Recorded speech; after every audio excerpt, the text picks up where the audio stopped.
ఆంధ్రప్రదేశ్ రాష్ట్ర ముఖ్యమంత్రి చంద్రబాబు నాయుడు గారు విజన్ 2047 అంటే విజన్ 2047 అనే డాక్యుమెంటు రిలీజ్ చేయడం జరిగింది. దాని పేరు వచ్చేసి స్వర్ణాంధ్ర అట్ 2047. అంటే భారతదేశానికి 100 సంవత్సరాలు స్వాతంత్రం వచ్చిన తర్వాత సందర్భంగా ఆంధ్ర రాష్ట్రం ఎట్లా ఉండబోతుంది అనేది అనమాట. పేరు స్వర్ణాంధ్ర. దాని హెడ్డింగ్ కూడా వచ్చేసి wealthy, healthy and happy Andhra. Wealthy, healthy and happy Andhra. సంపన్న ఆంధ్ర, ఆరోగ్య ఆంధ్ర, సంతోష ఆంధ్ర. మంచిదే. ఇంతకు ముందు కూడా 2014లో ప్రభుత్వం ఏర్పాటు చేసుకున్నప్పుడు కూడా ఇటువంటి డాక్యుమెంటే ఇంకోటి కూడా రిలీజ్ చేయడం జరిగింది. దాని పేరు సన్ రైజ్ ఆంధ్రప్రదేశ్, ఆ రోలింగ్ ప్లాన్, తొల్లుకుంటూ రోలింగ్ ప్లాన్ 2015-16. అప్పుడు అంతకుముందు 1998లో ముఖ్యమంత్రిగా ఉన్నప్పుడు విజన్ 2020, అప్పుడు ఒక 20 సంవత్సరాలు. అంటే ఇదొక 20 సంవత్సరాలకు, ఇదొక 25 సంవత్సరాలకు, మరొక 20 సంవత్సరాలకు. ఏముంది ఈ స్వర్ణాంధ్రలో? వెల్ది ఎట్లా అంటే 10 సూత్రాలు, ఒక 10 సూత్రాలు అనమాట. జీరో పావర్టీ, ఎంప్లాయ్మెంటు, స్కిల్లింగ్, ఇటువంటి 10 సూత్రాలు. ఆ తర్వాత 12 మార్గాలు. ఎట్లా? అఫోర్డబుల్ హెల్త్ కేర్, అంటే ఆరోగ్యానికి మనకు అఫోర్డ్ చేసేదానికి ఇటువంటి 10 సూత్రాలు అనమాట. సో మొత్తం మీద 10 మార్గాలు, 10 సూత్రాలు, 12 మార్గాలు.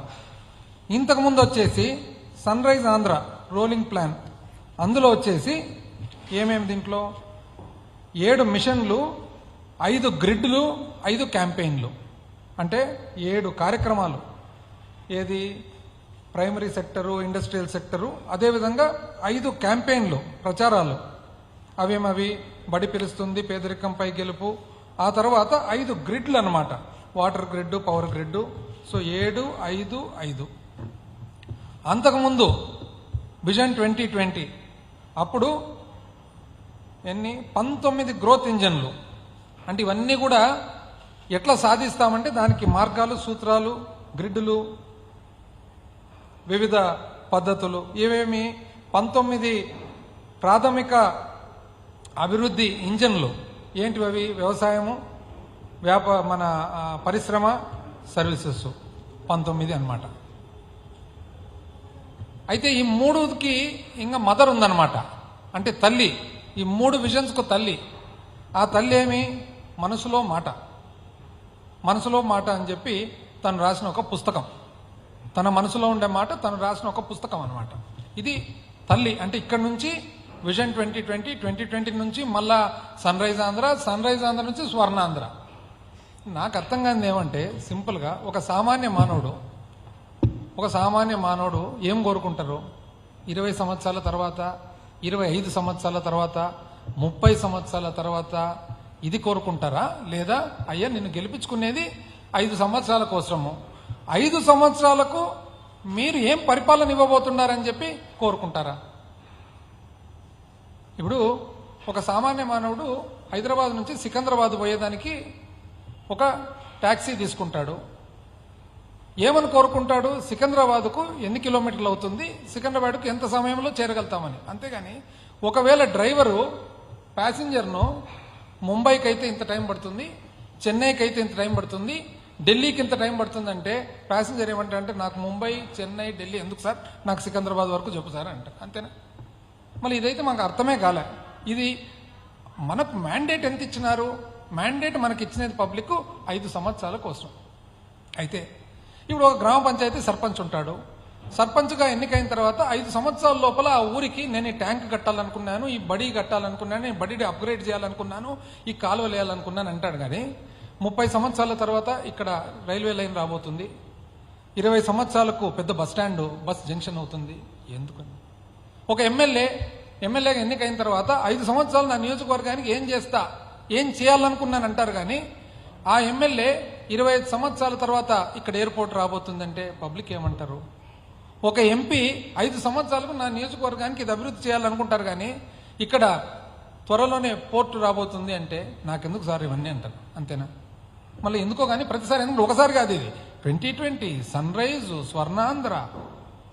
అసలు నాకు అర్థమైనంత వరకు, సామాన్య మానవునికి అర్థమైనంత వరకు కూడా మన మేనిఫెస్టోనే మన విజన్. ఎన్నికలప్పుడు ఏదైతే మన మేనిఫెస్టో ఇస్తామో అది మనకు యాక్చువల్గా విజన్. ప్రజలు కూడా ఓటేస్తుండేది ఎందుకు? మన మేనిఫెస్టోని చూసి ఓటేస్తున్నారు. మన మీద ఉండే క్రెడిబిలిటీని చూసి, విశ్వసనీయతను చూసి ఓటేస్తున్నారు. అప్పుడు మన మేనిఫెస్టోను చంద్రబాబు నాయుడు గారు విజన్గా మరి కన్సిడర్ చేస్తున్నారా, భావిస్తున్నారా కాదనేది నాకైతే ఇప్పుడు డౌటే. మేనిఫెస్టోను అసలు విజన్గా భావిస్తున్నారా, లేదా మేనిఫెస్టోను కంప్లీట్గా పక్కన పెట్టేసి ఈ డాక్యుమెంట్లే 30 సంవత్సరాల తర్వాత, 25 సంవత్సరాల తర్వాత, 20 సంవత్సరాల తర్వాత అది పరిపాలనకు మార్గంగా చూసుకుంటున్నారా అనేది ప్రశ్నార్థకంగా తయారైందనమాట.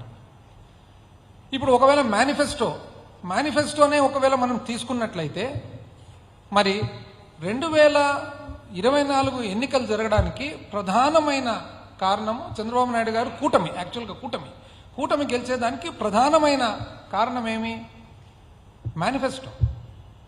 Manifesto super 6. దాని పేరు కూడా ఏమి? బాబు షూరిటీ భవిష్యత్తు గ్యారంటీ. ఇది బాబు షూరిటీ భవిష్యత్తు గ్యారంటీ. ఈ కాగితం పట్టుకొని కూటమి వాళ్ళందరూ కూడా ప్రతి ఒక్క ఇండ్లు, ఆంధ్రప్రదేశ్ రాష్ట్రంలో ఎన్ని ఇండ్లు ఉన్నాయో ప్రతి ఒక్క ఇంటింటికి తిరిగి ఇంట్లో ఎంతమంది ఉన్నారు, ఒకరికి 2, 3, నీకు 15, నీకు 15, నీకు 18, నీకు 20, నీకు 15 అని లెక్కలేసి సర్టిఫికెట్లు ఇచ్చి సంతకాలు పెట్టి మరీ ఇంటికి ఇచ్చినారు. సామాన్య మానవుడు ఏమనుకోవాలా? అవును, ఊరికే ఇంట్లో కూర్చుంటే కూడా నాకు ఇవన్నీ వస్తుంటాయి కదా అనే ఒక ఆశ పడి, ఎందుకంటే సామాన్య మానవుడు ఆశ మీదనే జీవిస్తూ ఉండొచ్చు. పేదరికం దానికి ఒక కారణం ఉండొచ్చు. మధ్యతరగతి వాళ్ళు కూడా ఒకవేళ ఇంకా ఇంతకంటే బాగుండాలని అనుకుండొచ్చు. పోనీ ఈ మేనిఫెస్టో ఇప్పుడు ఏం జరిగింది? ఇప్పుడు 6 నెలలు అయిపోయింది కదా. సామాన్య మానవుడు అయితే ఇదే మీ విజన్ అని భావిస్తున్నారు కదా. ఇది మీ విజన్ అనే కదా ఓటేసిండేది, మిమ్మల్ని గెలిపించిండేది. యువతకు 20 లక్షల ఉపాధి అవకాశాలు లేదా నెలకు 3,000 రూపాయలు నిరుద్యోగ భృతి వచ్చిందండి 6 నెలలుగా ఆంధ్ర రాష్ట్రంలో ఎవరికన్నా ఒక్కరికన్నా. 20 లక్షల ఉద్యోగాలు లేదా 3,000 రూపాయలు నెలకు. తల్లికి వందనం. స్కూల్కు వెళ్ళే ప్రతి విద్యార్థినికి 15,000 రూపాయలు. అది సేమ్ నీకు 15, నీకు 15, నీకు 15 స్కీమ్. ఇది మామూలుగా తల్లికి వందనం అంటే అర్థమయ్యేది కొద్దిగా కష్టంగా ఉంది. ఇప్పుడు నీకు 15, నీకు 15 అంటే అందరికీ అర్థమైపోతుంది అనమాట. అన్నదాత సుఖీభవ, ప్రతి రైతుకు 20,000 రూపాయలు వచ్చిందండి ఎవరికన్నా. దీపం, ప్రతి ఇంటికి 3 గ్యాస్ సిలిండర్లు. ఈ మధ్యలో పావు దీపం అంటే 1 సిలిండర్ ఇచ్చినారు ఈ సంవత్సరానికి. దాన్ని అర్ధదీపం అనాలన్నా, పావు దీపం అనాలన్నా, ఏం దీపం అనాలన్నా మళ్ళీ దాన్ని.